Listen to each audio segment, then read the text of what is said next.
10,000 fight fans have been attracted to this vast Trump Plaza Convention Center to see if Mike Tyson can justify his assertion that he is the greatest fighter on this planet. Good morning. Well, the undisputed world heavyweight champion's challenger this time is Karl "the Truth" Uильямс, a 29-year-old who's having his second shot at a world title. 4 years ago, this 6 feet 4-inch New Jersey fighter came face-to-face with a Larry Holmes who was then at his peak. The IBF title was at stake, and so sure were the bookies of a Holmes victory, they rated Uильямs' chances at 50 to 1. And he clubs hard with the right hand as well, Uильямs. There it is again and again. And I'll tell you, this no-hoper is really giving Holmes all the trouble he can handle in this round.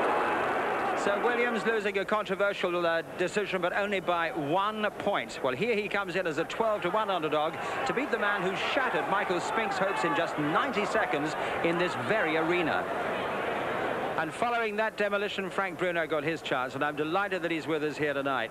Frank, do you wish it was you getting back into that ring with Tyson? I'm here right now, Dickie, and I get the little urge, you know, in my fist, that is, not in my fist, Dickie, yeah.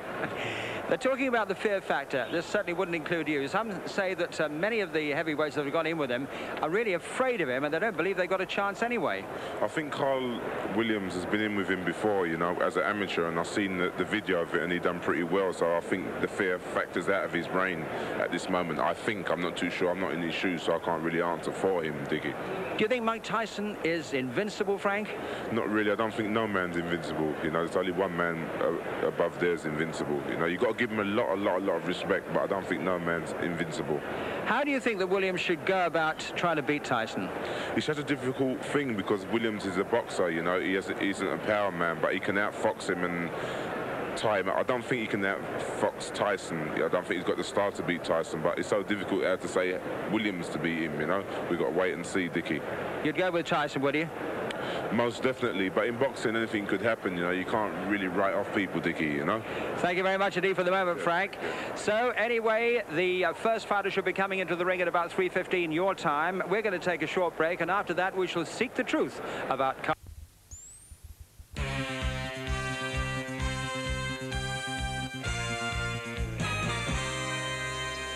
Welcome back to Atlantic City. Well, certainly the buzz of anticipation is intensifying here as we await Iron Mike Tyson versus Karl "the Truth" Uильямs. Uильямs drawing the ring in about 6 minutes' time. So now we can bring you a revealing insight into this man with this profile by Home Box Office.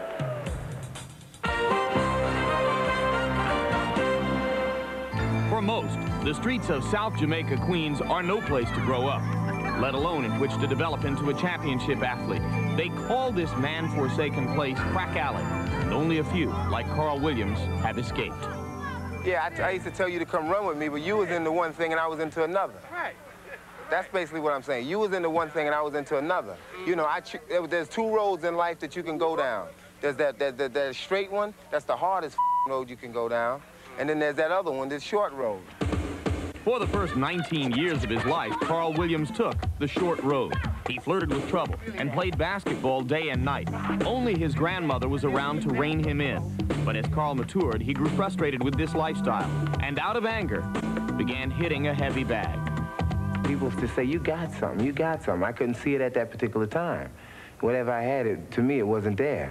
You know, it wasn't until my grandmother died that I really started thinking seriously about doing this.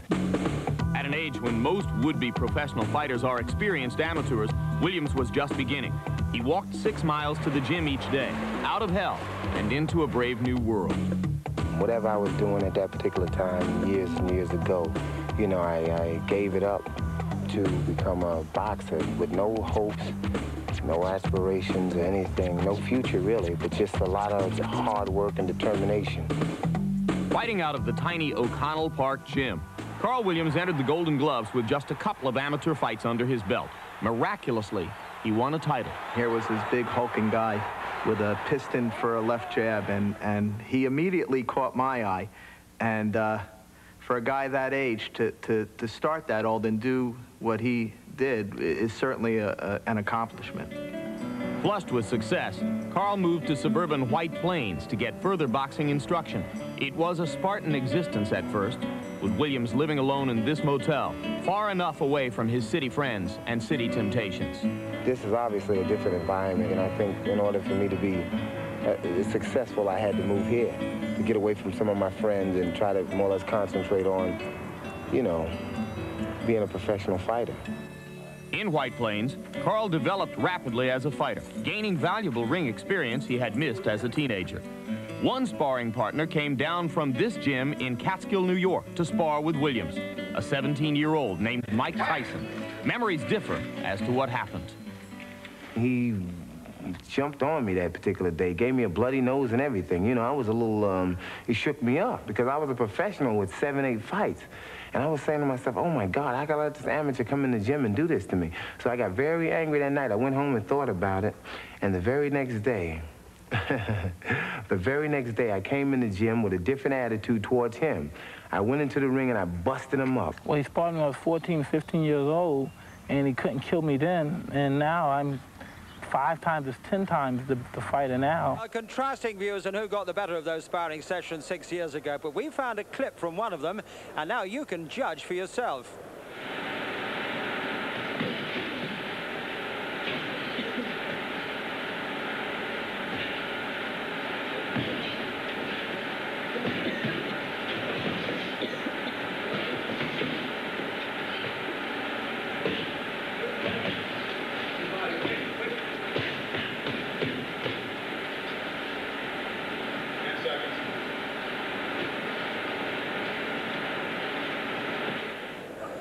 So, watching that clip with me, Frank Bruno again, and Jim Watt. Jim, is there any relevance from that clip to what we're going to see tonight, do you think? No, I don't think what happened in that sparring session really means anything. But what could have some bearing? Tyson tends to dominate and intimidate most of his opponents, so maybe the fact that Uильямс has already shared the ring with him several times, maybe he can draw some experience and some confidence from that. It's not a new experience, although it'll be a different experience tonight, maybe, but the actual spar itself doesn't really mean anything. Some experts are divided about Uильямs' chances. Some say that he's going to be brushed aside, and others say that he has the ability to stretch Tyson. I think a lot of that depends on his temperament. Can he cope with it, or will he freeze the way Spinks did? If he can keep himself out of trouble for the first couple of rounds, maybe get some sort of rhythm going. I think he has the talent, he has the height and the reach to give Tyson some problems, but definitely not enough to defeat him. Let me bring Frank in. We'll talk about the height and reach, because he really is probably about 6 or 7 inches taller, and he's got a hell of a big reach. How's Tyson going to handle that, do you think, Frank? I'm not too sure. I think he'll stay close to him, you know what I mean? For the first couple of rounds, as Jim said, he'll be onto him like a harbour shark, you know, and right onto him and keep onto him. So it should be very interesting for the first couple of rounds, as if it goes that long. Do you think he has the ability to withstand the power of Frank Tyson? That really is the key to it all. Frank Tyson, Mike Tyson, not Frank Tyson, the old fast bowler. Well, I think the problem, probably his chin is the big question mark. Uильямс has been shaken by Tillis. He's actually been stopped by Weaver, so I don't think there's any way, if Tyson gets through, Uильямс can hope to take the punches. What he has to do is try to cut the punishment down, maybe smother Tyson's work, but if clean punches land on Uильямs' chin, then there's no way he can take them. Since he met you, he's put together an entirely new team now for Mike Tyson. Yeah. The Tyson team, as he call it, or Team Tyson. Do you think that's going to have any effect upon Mike Tyson? I think he feels at home with them. They're his old friends from Catskill Mountains, and Don King, as he classes a friend. As long as he feels contented in his heart, it's what he feels. No matter what anybody says about him, everybody's been talking about him from day one, you know, so he just blocks it all out, and as long as he's happy within his mind, that's what really counts. Would you agree with that, Jim? Yeah, I would agree with that. The main thing, in Tyson's last fight with Frank, he had a lot of problems outside the ring, and he had to cope with those. So now, although maybe it's not the best preparation, I don't think he has the same distractions outside the ring that he has. He's probably in better shape, better frame of mind. So if he thinks the team is right, then the team is right. Well, I think he's going to be in. Carl Uильямс is going to be in the ring very, very soon. But how long do you think this fight's going to go? It's difficult to ask for this kind of prediction. Yeah, well, so much depends on just how much actual courage Carl Uильямs has when it comes down to it. How is he going to cope with the fact he's sitting in the dressing room now knowing he's facing Mike Tyson? He knows what Mike Tyson has done to every other contender. So what's in his mind at this moment? If he is positive and he really feels he has the ability to get out there, put up a show, and maybe cut down on Tyson's assets, then he can put on a show. But we will not know that until we see the look on his face as he moves into the ring. If you remember, Michael Spinks said plenty of things before the fight. We really expected Spinks to put on a good show. I thought it would have taken 5 or 6 rounds to get to Spinks. It took 91 seconds.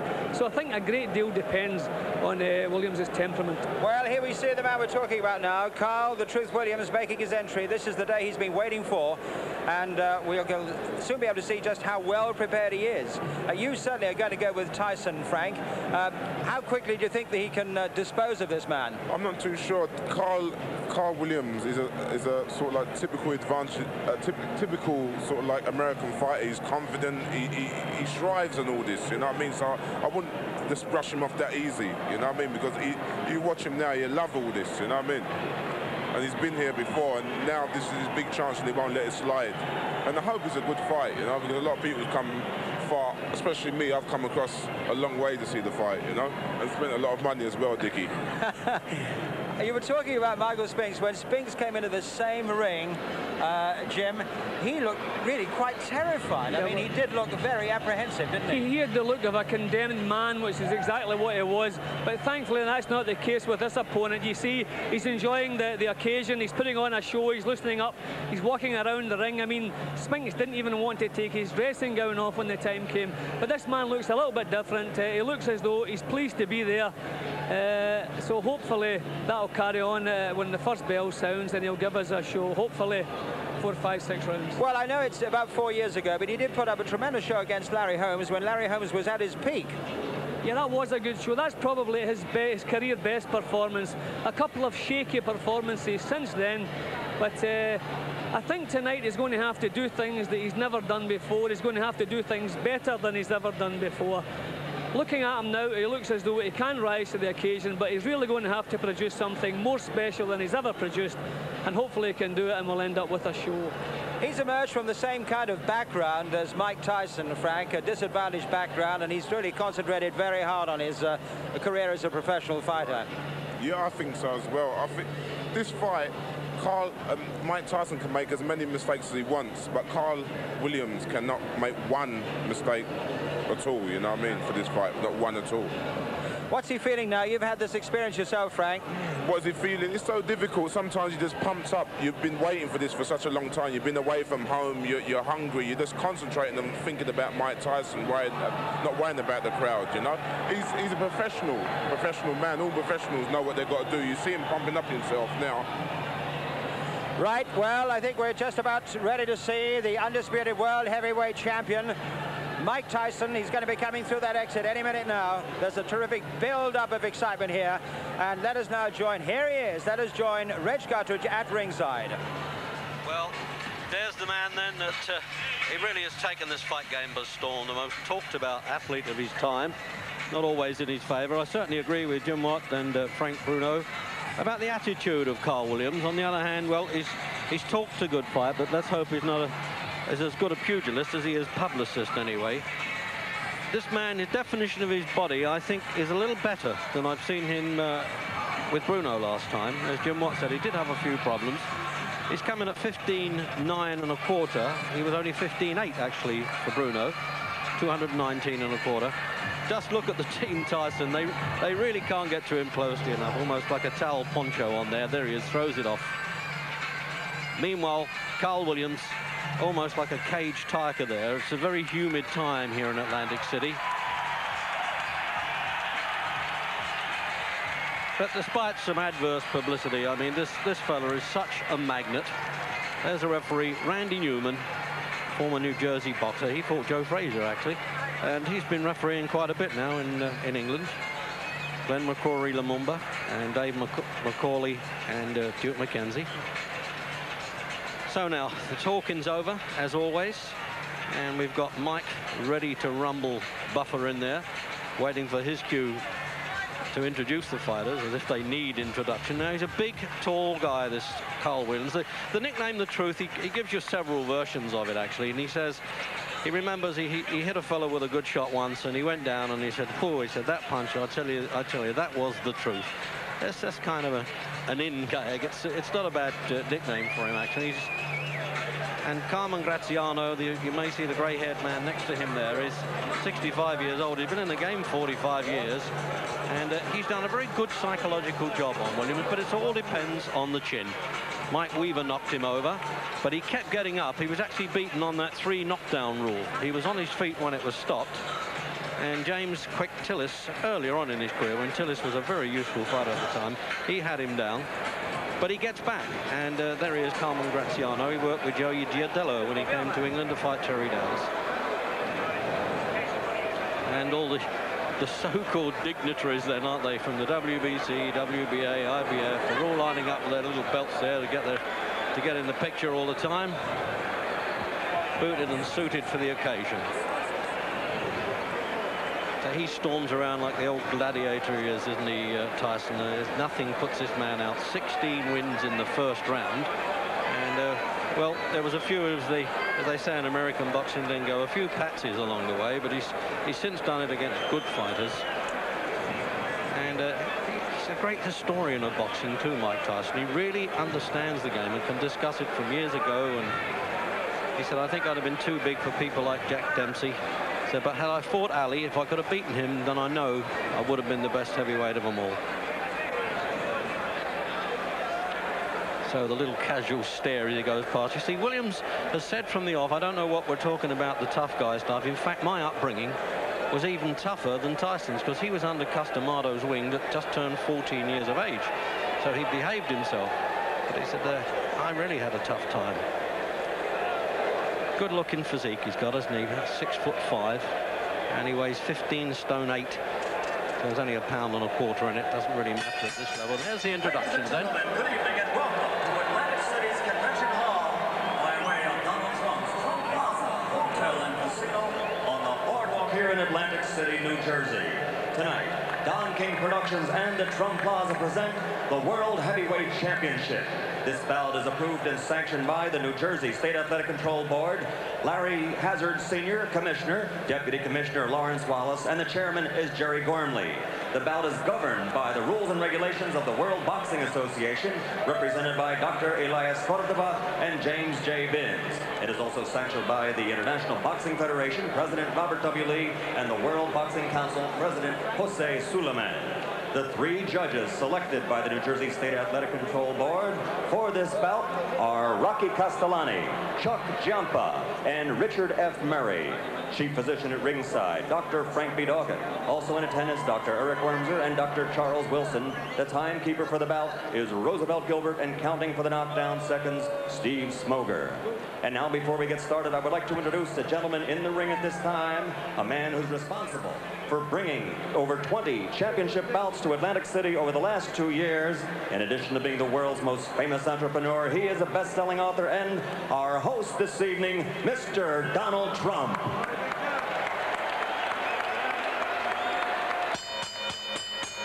And now, ladies and gentlemen, from the Trump Plaza Hotel and Casino in Atlantic City, New Jersey, let's get ready to rumble. 12 rounds of boxing for the undisputed heavyweight championship of the world. The referee for this bout is Rэнdi Nьюманn. Introducing first, fighting out of the blue corner, wearing the white trunks with red trim, he weighs an even 218 pounds from Upstate, New Jersey. His professional record, 22 victories against only 2 defeats, 17 knockouts to his credit, and 14 of those 17 KOs within 5 rounds or less. Ladies and gentlemen, the #1 heavyweight challenger in the world today, Karla the Truth Uильямс.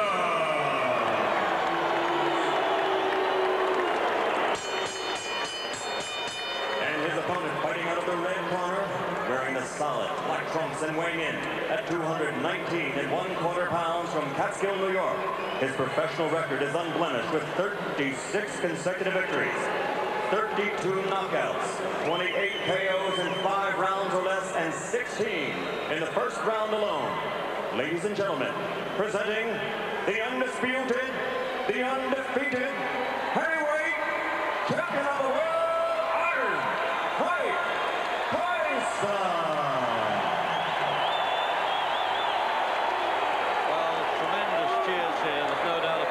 Such a popular fighter, Mike Tyson. Now, there's been a sort of high lemming content, really, in most of Tyson's challenges. Let's see now how... Can this fella really cope with him? Can he use his boxing ability, which we saw on ITV when he fought Larry Holmes? It was a very good performance and a very close loss indeed to Holmes, who then had quite a lot of fight left in him. So, clear the ring, and those officials know how to get out of there when trouble starts. But good heavyweight referee, so he can handle these fellas okay, strength-wise anyway. He'll rush straight across here, Tyson, that's a certainty.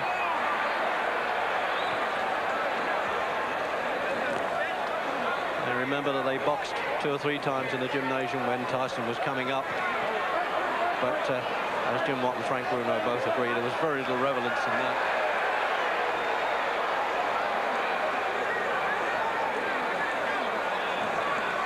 Oh, standing there. He wants to trade with him, Williams. I'm not sure that's good business.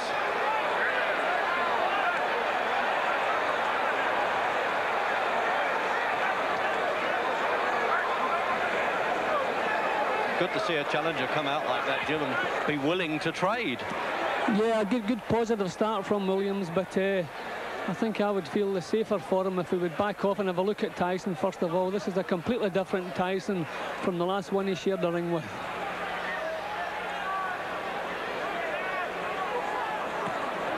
Eight championship fights, remember, Tyson. 7 have been covered by ITV.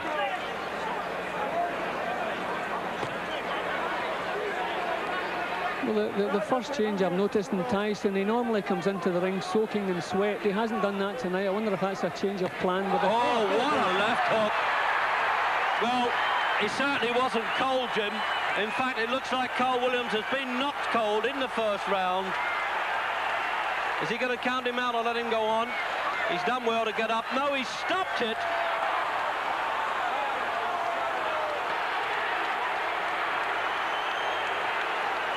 Well, there's some booing going on, but they didn't take that punch. Carl Uильямс is arguing. He got caught with a peach of a punch there, and, well, at least he's got a cuddle afterwards, Jim. Now, nobody really could have expected that. Well, I didn't have my watch going at that point because it only just started, obviously. And I wonder if that's beaten the Michael Spink's 91 seconds. It wouldn't surprise me if it has, Reg, but we knew the challenger's chin wouldn't stand up to it. He had to keep his chin out of distance, and he chose not to do that. He chose to stand and show everyone how brave he was, and it's worked against him. The first clean punch that landed has knocked him out of there. Well, I make that, Jim, about 1:20. Just, he's having an argument with him, Carmen Graziano, the trainer. I think you should have let him go on. Well, I think the referee did the right thing because Uильямс stood up and he just stood there looking, and you could see his legs had gone. He hadn't really moved. He didn't put his hands back up. It didn't look to me as though he could have continued. Another couple of punches could have done serious damage. The referee was closer than anybody, and I think he did the right thing. Well, he's saying I'm okay there. I mean, I'm always on the referee's side, Jim, and obviously you've been in there and tasted it. Now, let's have another look at this now. Well, it was a beautiful punch, bang on the chin. Now you can see the way he goes down, first of all, loses all control. Then you can see the actual time he took to get back up onto his feet again. Yeah, there it is there. He's got the left hand that he was talking about, but the way he slips inside, he's such a good defensive fighter, Tyson. People forget that. They just think he's a ring animal. He's got a lot of ability to go with that. So that punch too, it couldn't have landed in a better spot, and you get the full turn of the shoulders, the hips, bang onto the chin. That was a beautiful punch, and the way he went down, you could see there was no way he could throw the effects of that. I mean, people like Larry Holmes could recover from a punch like that, but unfortunately not Uильямс. Well, normally in the first round they have a chance of getting over it. Certainly Michael Spinks didn't. But as I said, this fella's recuperative powers have been good in the past, but he was nailed there, and I've got to be on Rэнdy Nьюмann's side there. It's better to always have that compassion. There's enough knockers of the fight trade anyway without letting this fella take some more stick. But the crowd are unhappy, and I don't blame them at $500 a piece at ringside, and he doesn't like the look of that, and he's arguing with him again.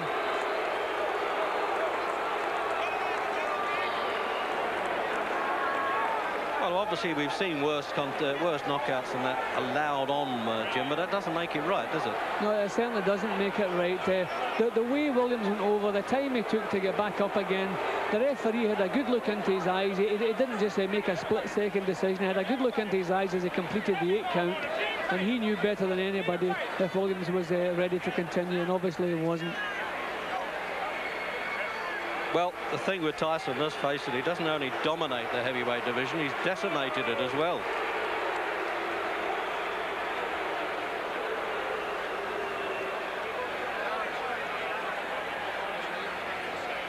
Here's Larry Merchant now asking referee Randdy Newman.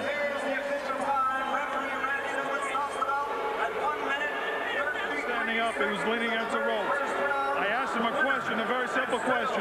How do you feel? Not for the answer, but to see how he responded. His eyes were blank, his expression was blank, he had no answer. Is there any chance that he misunderstood what you wanted him to respond to? I don't think so. Let me tell you why. He's had a lot of professional fights and a lot of amateur fights.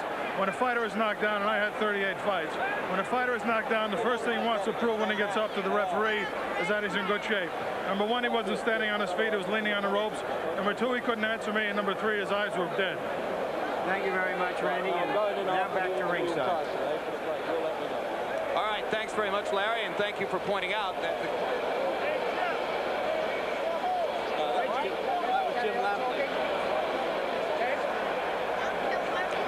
Well, there's this usual commotion, isn't there? I mean, it really is like a street carnival here. And look, as I invaded from the famous boardwalk along here where people walk up and down when they've done their money, I suspect. And everybody wants to be in the ring in the fight game these days. At least the photographers are playing the game and staying out. But a lot of dissatisfaction. There always is. But, you know, there was a time when a fellow like Joe Louis, or Louis as we call him in Britain, he was cherished for knocking people out in one round. They thought he was marvellous. But obviously the crowd are now saying, you know, here's Larry Merchant with Mike. From your point of view, did you see him really dazed? Well, no, I noticed my trainers would tell me we were slipping and hooking. So when we slip, because usually I come in that slip and I get in there, and that's the hardest part, getting in there, and I never threw the punch. And so we're practicing like a slip. So you're in there, instantaneously, bing, throw the punch. And I did, I was successful. What? Were you surprised that he stayed on top of you as much as he did, that he didn't try to move? Oh, I loved it. I loved it. I just knew it took it just with a matter of time. I loved it. So you knew that as soon as he was doing that, that you were going to get a clean shot sooner or later. Exactly. And my punches were accurate and pinpoint. And I knew eventually I was going to get him. He has a reputation for getting hit with left hooks. Were you looking for that opening? No, I was very confident. I wanted to hit him, catch him with a good right hand. Believe me, my right hand is my favorite punch, but I never catch anyone with it. You know, it's my best punch, and I always hit guys with left hook. All right, we're going to try to take a look at the where's the monitor? At the monitor, if we can find it, so that we can determine what happened. Champion now. All right. Okay, it was a clean left hook. Did you? I mean, you sparred with him years ago. We know that it didn't mean anything. Were you surprised that he went so fast? Well, no, I knew if I catch someone clean, they'll go, regardless who they are. But you know, when the referee he hit him with a shot, it looked like he was able to get up, but I guess the referee called what he saw, because I didn't think he was hurt that bad, but I knew I hit him with a clean shot. Speculate for me. How long would it have taken you to get him down a second time if the fight went on? Oh, no problem. I'd have been all over him. Maybe it's better that the referee did stop early. I would have been all over him. That's when I'm most dangerously, when I know I have someone hurt. For the record, Mike, I don't know if you know it, this fight went a couple of seconds longer than the Spinks fight. So far in this building, in the last 13 months, you've fought about 1 round and 2 fights. Well, it's good. I like coming in this building. I like being here. And Donald Trump, he don't play around. He pays that money up. And for this fight, Don told me if I knock him out, he'll pay me $100 grand. And I'm looking forward to that $100 grand. Who? Don is going to pay for you? Don King, yeah. $100 grand for a knockout. All right, we all want to be there when that happens. When is this going to happen? Right, in the post-press conference. You are getting, oh, yes.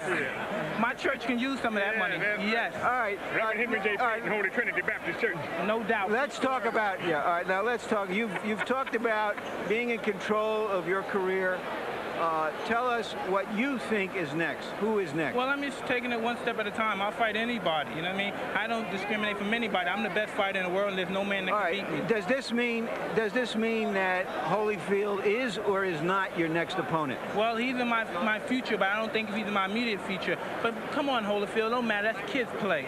So you think that you'll fight Holyfield like early next year, and you may have 1 or 2 fights before then? Most likely, but you know what I mean? If they can discuss our things with their people, we can fight in 2 weeks, 3 weeks. He caught a quick knockout, I got a quick knockout. We both still need to work. We didn't get any work. All right. Jose Ribalta was one of the fighters being considered for your next opponent, and he had a dreadful outing in a preliminary tonight. Did that eliminate him? Well, it looks kind of dreary for him, but you never know. If he have a couple more fights and he cleans up his that, he's always a good prospect. What about Douglas, who looked a little better, if not great, in another preliminary? He's been mentioned as a possible opponent. I take all comers. I don't duck any man. Can we assume that Michael Dokes is one of the prospects? All comers. Come one, come all, because nobody can get close to me. They're not even close. I'm the best fighter in the world. There's been discussions that today people from Israel have been offering you money to come and fight there. You've been reluctant to go abroad. Do you think that as a world champion, as someone who says, I'm the best man on the planet, that you will start to fight abroad? Well, eventually we'll do that, you know what I mean? But like you said, I'm not in a hurry to leave my country, you know what I mean? I love my country. I'm not in a hurry to leave anywhere. But you know what I mean? If things are right, I'll fight anyone. And then... Well, you've heard the views then, the Frank views, isn't it, of Iron Mike, and we'll be back to hear from another big Frank, that's Bruno, and hear what he thinks, and you'll also see a devastating performance from the man who knows could be a real threat to Tyson. So stay with us.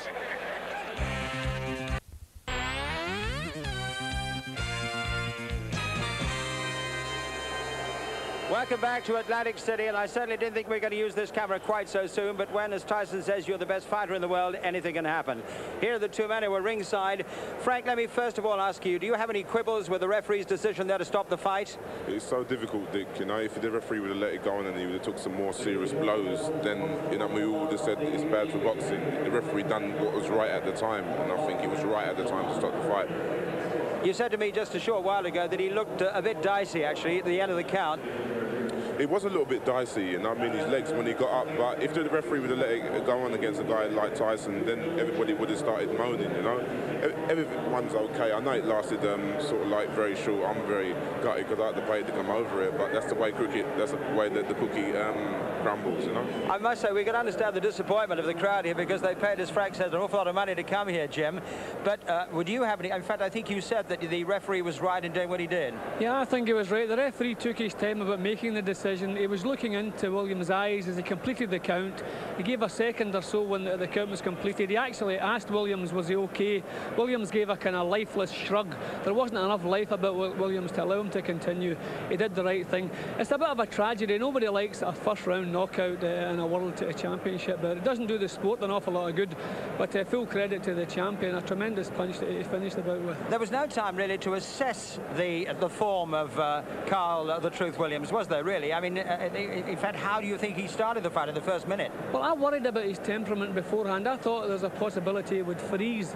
But his temperament, in my opinion, did let him down, but not the way I expected it to let him down. I think he went out to try to prove how brave he was, how he wasn't intimidated, and his tactics were all wrong. He should have been spending the first couple of rounds trying to stop Tyson from working, trying to maybe lay on, hold him, just to get himself into a rhythm. But he started too quick, started trading with Tyson, and that's just suicide. Frank, do you fancy another crack at Mike Tyson now after that? In London, yes, I would love another crack, Dickie. Do you think that's going to happen? I'm not too sure. I think you got to ask Mrs. Thatcher that question. Does she have the answer? I'm not too sure. I think you got to ask 1 or 2 other people that question. I'm not too sure at the moment, Dickie. I think he was talking about a possible fight with people like Jose Ribalta and James Buster Douglas, but Evander Holyfield would seem to be perhaps the best and most legitimate contender. I think there's a lot of management sort of like wranglings going on there because Don King doesn't really want to do business with Dan Duva, and his contract runs out in 1992, so I think they're going to wait for Holyfield and build it up. 1991. No, 1991, sorry, Dickie. And wait until his contract runs out then, so they can do business and build it up like the Spinks fight to make a $1 million or multi-billion-dollar fight, you know, so I think that's not in the pipeline at this moment in time. Frank, thank you very much indeed. Jim, thank you very much indeed for the time. We're going to take a short break, but you be sure we'll be back in Atlantic City in just a few moments.